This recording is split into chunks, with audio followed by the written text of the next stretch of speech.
Dear Federal Chancellor Olaf Scholz, we last met in May here, around 3 months after the onset of Russia's aggression against Ukraine. Apart from immeasurable suffering for the Ukrainian people, the war has also had drastic consequences for the rest of Europe. Energy prices skyrocketed, inflation made a comeback, and energy security is the order of the day. In order to defend Europe's independence and security, Germany, under your leadership, Mr. Chancellor, initiated a Zeitenwende with consequences for foreign and security policy and also with the promise of a massive acceleration of the transition to renewable energy sources. This is why we are particularly looking forward to your participation this year and hearing from you. Once again, welcome, Chancellor.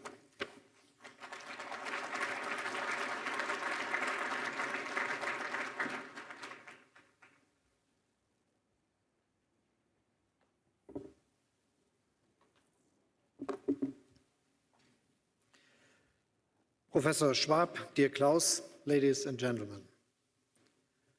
What a difference a year makes.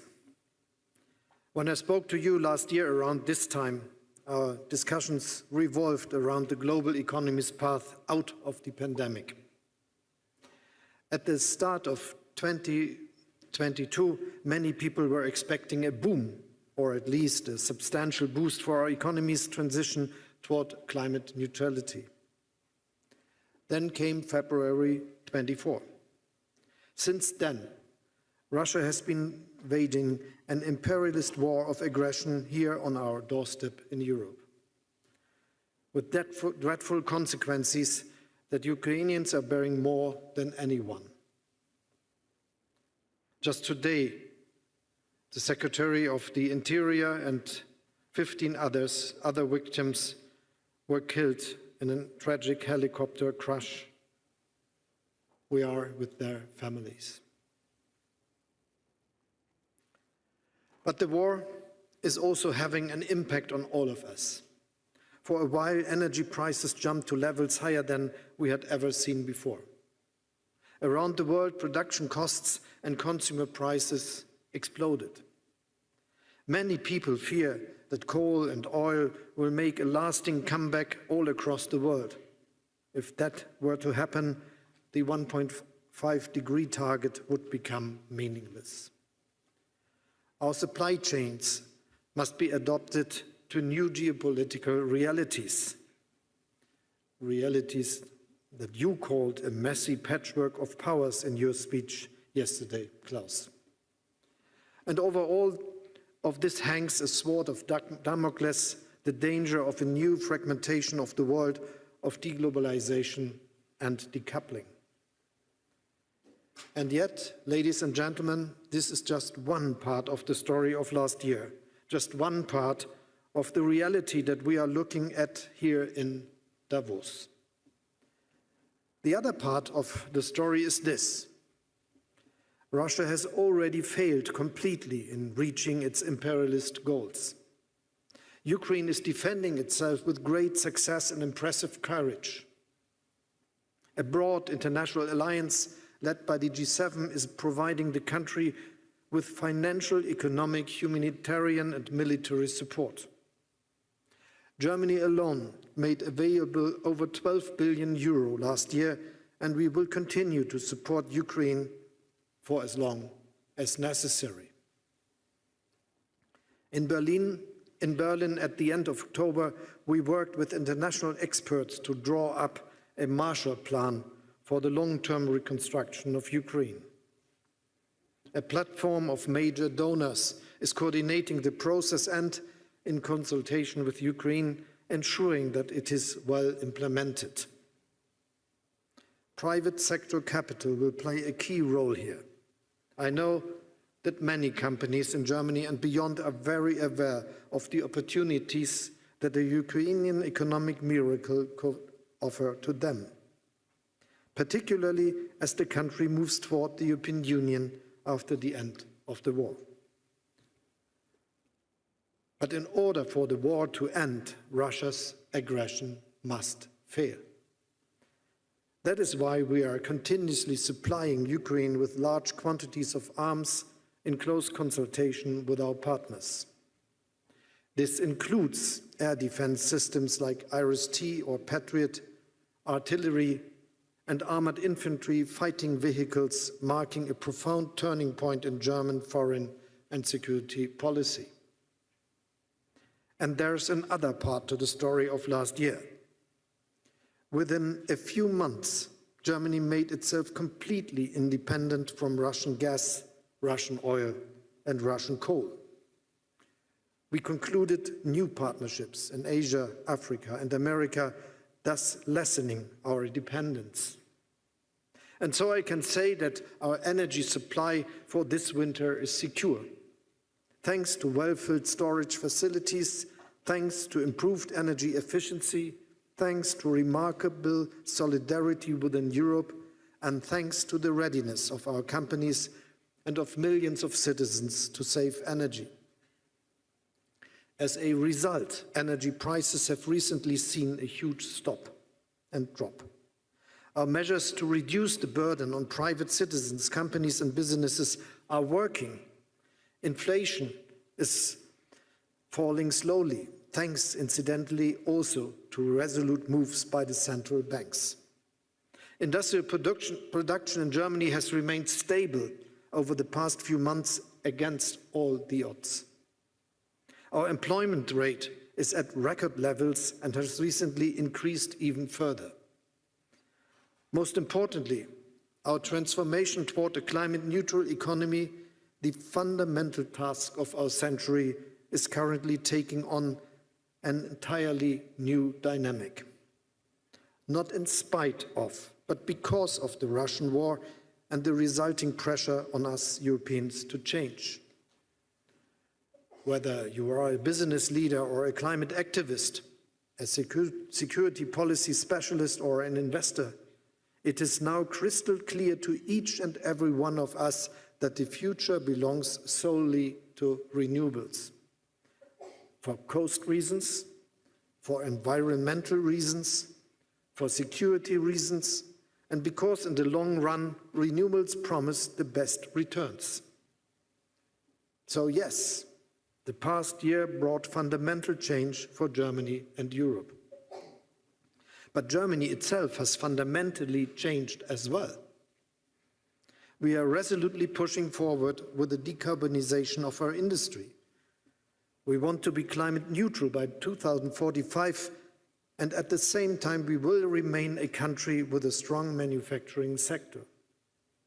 And despite all the difficulties this past year showed us, we can and we will succeed in that. In less than 7 months, we built up an entirely new import infrastructure for LNG in Wilhelmshaven. In the future, it can also be used for hydrogen. Just last Saturday, I opened our second LNG terminal within just a few weeks in Lubmin.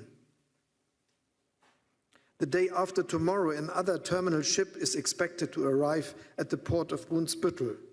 More will follow. This is not only good news for our energy security and that of our European neighbors who will be receiving gas from these terminals. Above all, it shows Germany can be flexible, we can be unbureaucratic, and we can be fast. I spoke of a new Deutschlandgeschwindigkeit, in this regard, a new German speed. We will make this German speed the benchmark, also for the transformation of the economy as a whole. Your companies can hold on us to this standard. A new law mandates that the expansion of wind power, solar energy, as well as electricity and hydrogen networks now take priority. We will make available no less than 2% of our country for wind power with a minimum of red tape. We have streamlined our processes so that approvals for electricity grids, to name just one example, are granted on average 2 years faster than before. And we intend to step up the pace even more. You can also rely on our targets. The obstacles have been swept aside. For 2023, we have more than doubled the volume of calls for tender for onshore wind farms alone. By the year 2030, 80% of our electricity production will come from renewable sources, again, double what it is at present. At the same time, our electricity requirements are increasing from 600 terawatt-hours today to 750 by the end of the decade. And we are expecting them to double yet again in the 2030s. This is a massive increase. That is why the Federal Network Agency has been given a clear mandate to prepare and expand our electricity grids accordingly. We will regularly review the progress made. If it's not on schedule, the measures will be adjusted. However, electricity alone is not enough to run Germany's industry. I'm thinking, for instance, of steel production. Hydrogen will play a decisive role there. And that is not a far-off scenario. Last fall, ThyssenKrupp gave the green light to build a direct reduction plant for low-carbon premium steel. With a capacity of 2.5 million metric tons, the plant will save 3.5 million metric tons of CO2 per year. This is just one example of Europe's strength and innovation. Europe is the world's #1 in hydrogen patents, and 1 in 10 global applications comes from Germany. The first supply chains for green hydrogen are currently being built up in our country. For our own production, we are using offshore wind in the North Sea. In parallel, we are concluding hydrogen partnerships worldwide.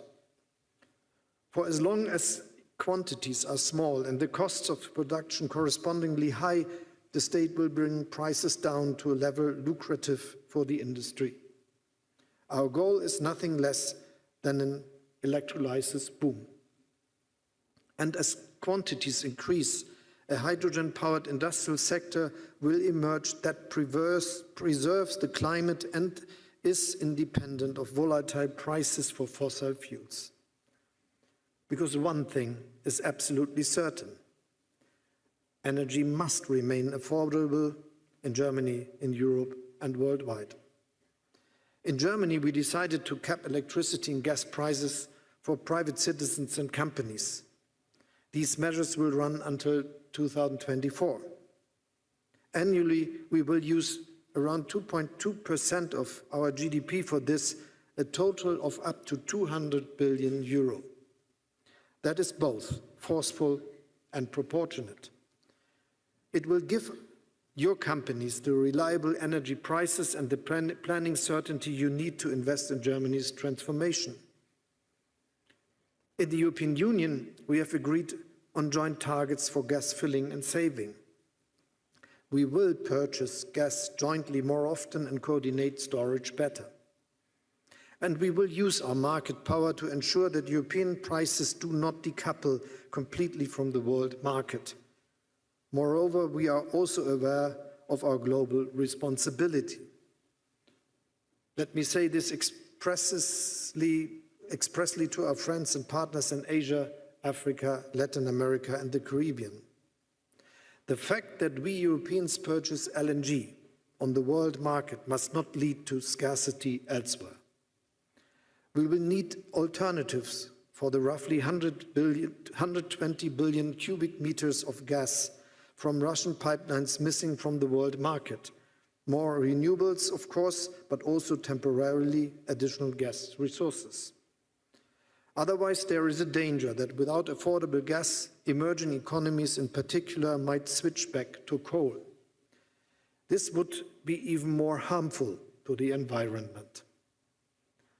Of course, we must avoid new lock-ins, new path dependencies at all costs by making new projects HO2 ready from the very outset and being and by expanding renewables in parallel.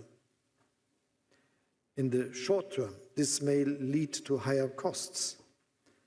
However, in the long term, we all stand to save if the impact of climate change is less dramatic. In Germany too, switching to a climate-friendly economy will take efforts. We are talking about investments around 400 billion euro for the expansion of renewables between now and 2030. Investments, by the way, which are already well underway. The most recent example is a contract worth billions for Siemens Energy to connect a new offshore wind park to the grid. And this is just one example illustrating why this turning point towards a climate-friendly industry is not the end of our industrial powerhouse, but a new start. After all, even before the energy crisis that Russia triggered, Germany's business model was not only based on the energy-intensive mass production of aluminium, cement or crude steel, but on highly specialized research and technology-intensive industrial products that are needed all around the world.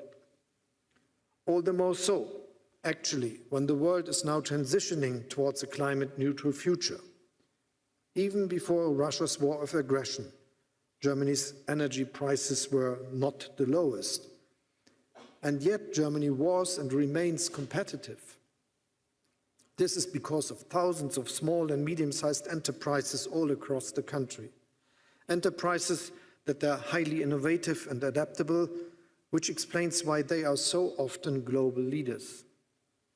This is thanks to high public and private investment in research and development, which, for example, ensured that the first COVID-19 test and the first safe and effective COVID-19 vaccine were developed in Germany.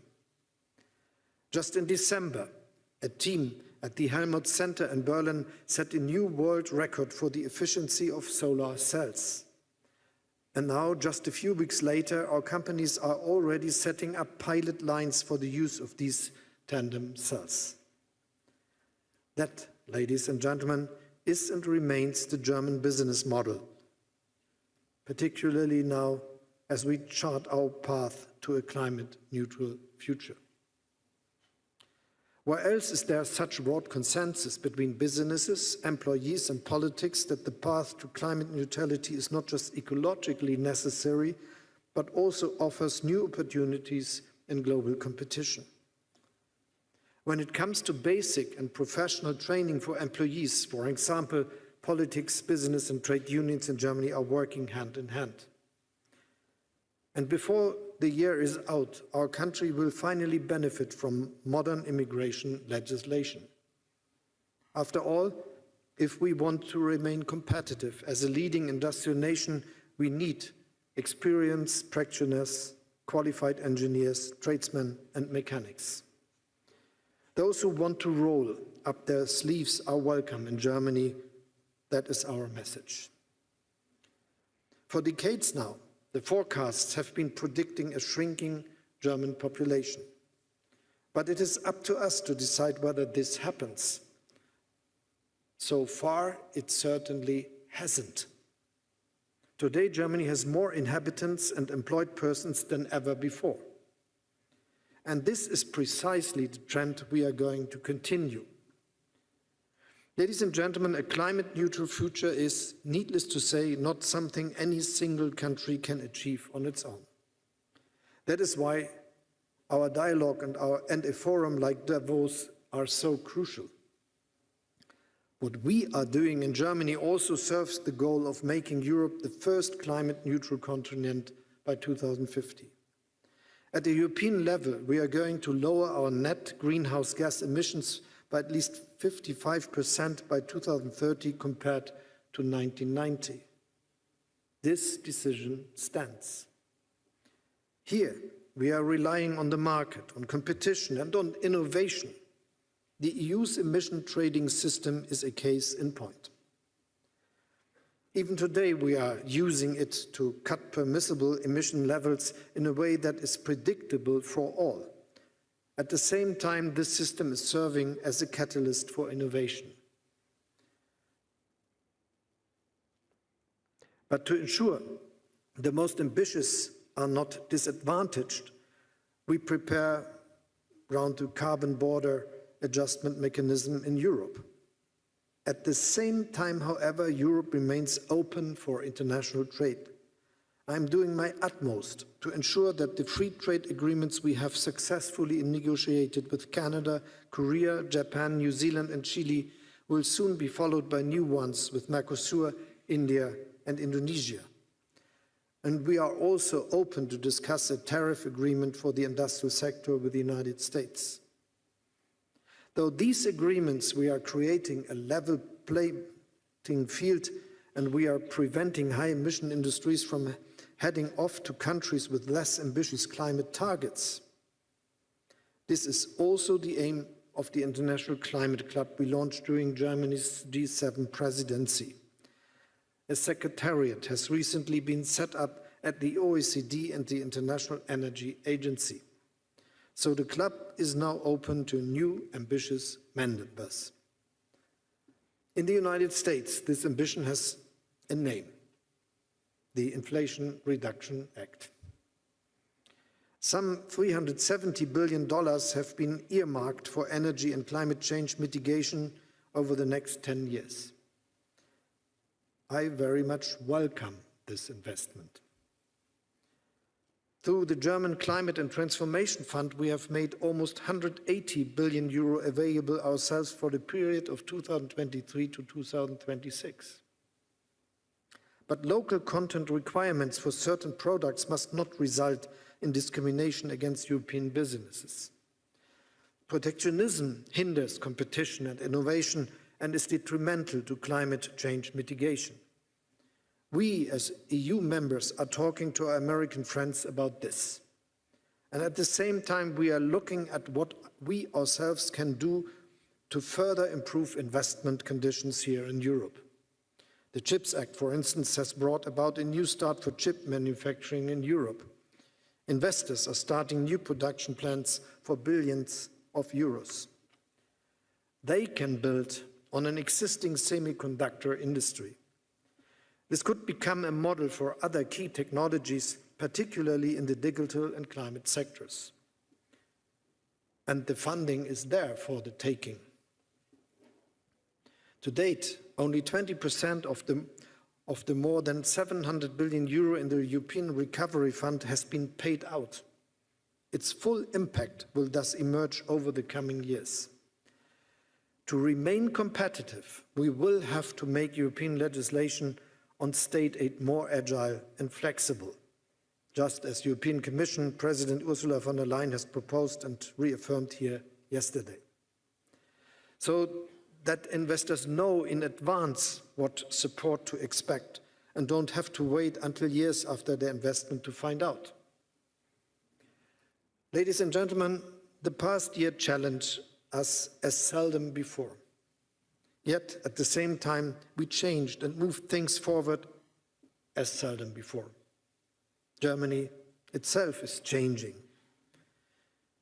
If I may make a prediction, my successor will address you at the World Economic Forum in 2045. Sure. He or she will present Germany as one of the world's first climate-neutral industrial nations. Energy supplies in Germany and Europe will then be sourced almost exclusively from green electricity, heat and hydrogen. We will be moving emission-free on our roads and railroads. Our buildings will be energy efficient. Our businesses will be producing on a climate-neutral basis. And what is more, they are the ones who will have driven this transition who will continue to drive it. So if you ask me today where you can invest in the future sustainably with a high return, my answer is, don't look any further, come to us, to Germany and to Europe. Thank you very much.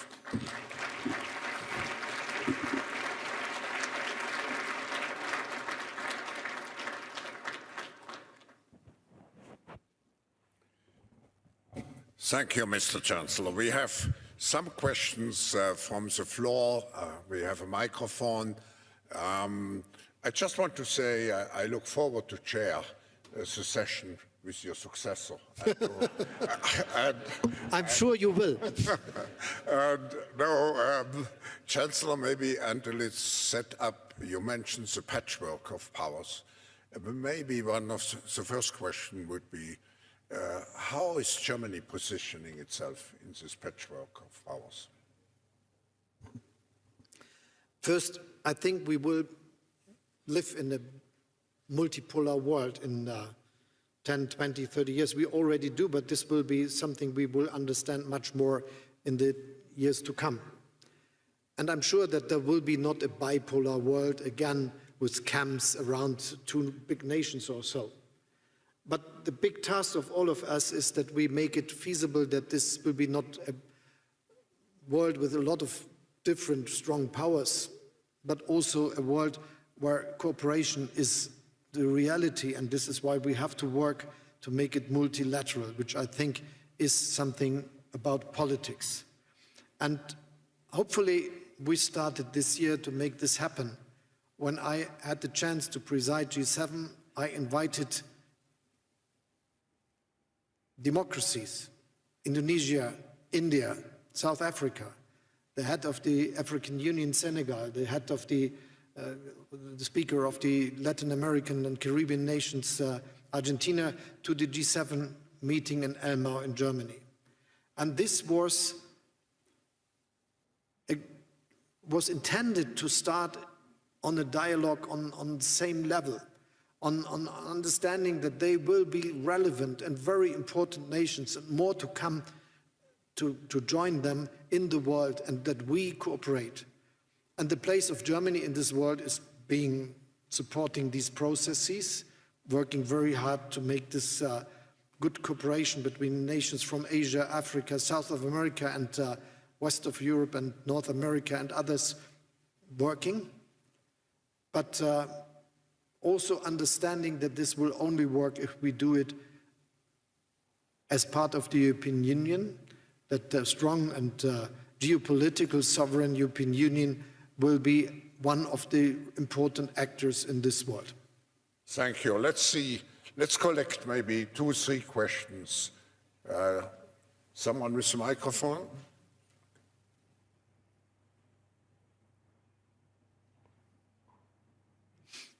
And if you introduce yourself, please. Can you hear me? Yes? Hi, my name is Masih Ali Nejad. I'm an Iranian woman. As you know, these days, Iranian women are getting killed in the street just because of peacefully protesting and asking for dignity, democracy, and freedom. Revolutionary guards are killing innocent people in the street. I myself, I was a target of Revolutionary Guards. In the United States of America, the FBI charged 4 people who were trying to kidnap me. The Revolutionary Guards sent drones to Ukraine, to Putin, to kill innocent Ukrainians. Why Germany doesn't designate the Revolutionary Guards as a terrorist organization? Because you just called American friends. American government did that 3 years ago. Thank you. Let's take a second. 1 third question.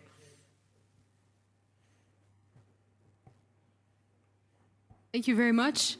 My name is Aya Khirfan. I'm from the Global Shapers community representing Amman Hub in Jordan. Thank you so much. It's a very inspiring speech, actually, to hear about Germany's role in energy transition and energy efficiency. In Jordan, we have, energy is a low-hanging fruit. There's a great potential. We have basically signed the National Determined Contributions, the NDCs. We have produced National Energy Action Plans. Answer the question, please. Yes. So we want to talk about the role of youth. What kind of skills do you think are needed for youth to have today so that they can be able to run and be leaders in the energy sector? Thank you. Chancellor, we take a third question, maybe, and send. Thank you. Peter Zalmai of Ukraine. Mr. Chancellor, thank you so much for your country's contribution to the effort of Ukrainians to defend their country. It seems that it's only a matter of time that Ukraine must get the heavy tanks, including the Leopards, that are absolutely necessary for Ukraine to successfully defend its territory. We were expecting today to hear you finally decide on this. It seems that Germany's Western allies, the US and other countries, are ready to step up, and it's only German hesitancy that has prevented it. So my question to you is, why hesitate and why wait? Thank you. Mr. Chancellor, do you want to? Yeah, thank you for the three questions, and I would like to answer to them. First, we very much support the people of Iran in their activities and fight for democracy, especially the women, but all the others, and especially the young people doing so. And to be very clear, I think it is very necessary for all of us to understand that the Iranian government is really shooting its own people, and this is the reality. And this is also why we are very strong in what we say and what we are doing together with our friends in the European Union, where we are very coordinated to act, and with all our other allies where we are working to deal this question, also aside of the European Union, for instance, the UK or the United States. And because of that, we are very strict, and we decided on new sanctions as we did in the past, and the decisions are the ones we speak together with others, and new sanctions have been established shortly, and we will continue to look at the situation and to do the next decisions necessary. And as in this way, it is necessary that we are always acting together, looking at the situation, and what we decided and decide will be together with especially the Europeans. The question of the skills needed for this turn to renewables and the turn to become climate friendly, if I got it right, in the different countries, and especially yours, for instance. I think the question is really important, because if we want to make it up to the midst of the century, it is not a long time since then. If we look at 2050, or in Germany to 2045, and we want to become climate neutral, we want to produce CO2 neutral, this means the biggest industrial modernization and process we ever had since possibly nearly the beginning of the industrialization 200 years ago. Possibly we can compare to the uprise of industrialization in some countries in Europe in the end of the 19th, the beginning of the 20th century. So this is a really big task for the whole world. And so we have to develop the technologies, we have to do the necessary innovations to make this happen, and we have to invest billions that this is that this progress is really happening. And this will be not just linked to one country or the other. Germany can serve in a way that we are willing to do it, that we are ready to do it, that our industry is willing to do it, and whilst we are acting in this way, we are able to develop technologies that can be used not just for us, but also as cheap alternatives to fossil resources and fossil mechanisms we know today. And in this case, I think it's important that we support countries and the development of vocational training, for instance, to be good engineers in the field of these modern technologies, and also to help those who want to learn these qualifications at universities. And this is our understanding what one can do, and in our support to other countries, this will be an important aspect. Looking to Ukraine, as I mentioned already in my speech, and I will repeat it again, Germany is between the biggest supporters. Yes, the United States are doing the most, and this is not really surprising, because I think they invest $800 billion into their defense budget. This is much more as all the European member states together, and is even more than Germany is having as its own budget, though we are increasing it now to 2% of our GDP, and though we have a special fund of 100 billion to go to this path and invest in new technologies and weapons. But we decided very early to change our political strategies. We are not just supporting Ukraine with financial means, with humanitarian aid, but also with a lot of weapons. And if we look at that, we are between the ones that are doing the most. The United States are the number one, obviously, because of this, what I said, but the next are the United Kingdom and Germany. And we will continue to be this big supporter. As you know, we decided that we will supply not just weapons, but those who are very effective. And the artillery coming from Germany with our howitzer and called Panzerhaubitze 2000, and the multi-rocket launcher we delivered are very effective in this war, helping the Ukraine to defend its integrity and sovereignty. And you should, or you realized that it's only the United States, UK, and Germany that delivered a multi-rocket launcher so far, and we will continue to do so. We delivered a lot of weapons which are very important to defend to the air defense of the Ukraine. It's the flak tank Gepard and the munition necessary for that, and we continue to do that.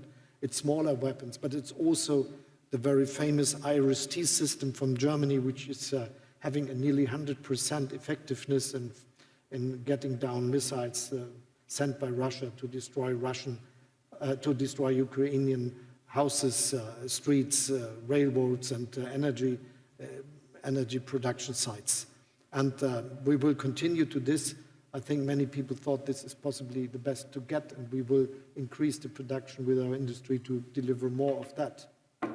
And most recently, we decided together with the United States, and we're very much aligned with our French friends, that we will deliver similar weapons, which, as I already mentioned, the Bradley from the United States and the Marder from Germany. And this is the strategy we have, that we are strategically interlocked together with our friends and partners, that we are working together with them, that we are discussing with them, and that we are never doing something just by ourselves, but together with others, especially the United States, which are very important in this common task to defend the Ukrainian independence and sovereignty. As I said in my speech, we will continue to do this as long as necessary. And whilst we are doing this and showing that the Ukrainians can rely on our support for their courageous fight, it is also clear that we will avoid that this is becoming a war between Russia and NATO. I think this is something which is also the view of the Ukrainians, as far as I understand with all my talks, and we will continue to be active in this way to do this. My willingness, the willingness of Germany, the willingness of the European Union and all the supporters of the Ukrainian nation is that they will be able to become an independent, free, democratic nations which will go the way to the European Union and will join it. And this is what we do. Thank you, Mr. Chancellor. This concludes our session. Please join me in expressing our appreciation for your speech, and we look forward to seeing you with success stories soon again. And you will meet someone in 2045. I hope to see you also in 2045.